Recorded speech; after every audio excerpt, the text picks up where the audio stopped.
分享一道很適合備餐的滷雞腿，比在外面吃更實惠更乾淨，減脂期這麼吃真的太滿足了。先把雞皮上多餘的油脂切掉，然後在肉厚的地方豎着劃2刀，帶皮滷的雞腿會更好吃，所以這一步先不要去皮。水煮蛋也豎着劃2刀，香料準備幾片薑、1小把乾辣椒、1顆八角、1小節桂皮、3、4片香葉、1顆草果，草果要給它切開來，最後來1小把花椒，香料都是比較家常的。先把薑片挑出來，倒點水泡一下香料，等一下不會炒糊。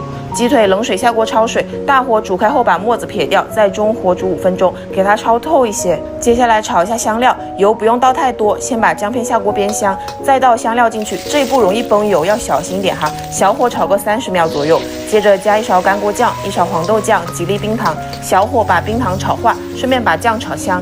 最後加1大勺的生抽、1大勺老抽、1點蠔油，大火把醬煮到這樣大滾的狀態，加水，來1把小蔥，蓋蓋子，大火煮開。煮開後試一下鹹淡，最好是能直接喝，然後有點偏鹹的程度。我補了1點鹽，雞腿和雞蛋加進去，大火煮開後轉小火煮15分鐘，最後把火關了，泡1-2個小時，泡得越久越入味。如果一直開火煮的話，口感沒有泡的好吃，還浪費煤氣。雞蛋有點黑點是因為接觸到了鐵鍋，是正常的哈。建議周末有時間可以滷上一大鍋，凍冰箱裡。減脂的話可以把皮去掉再吃。大家好好吃飯，天天開心。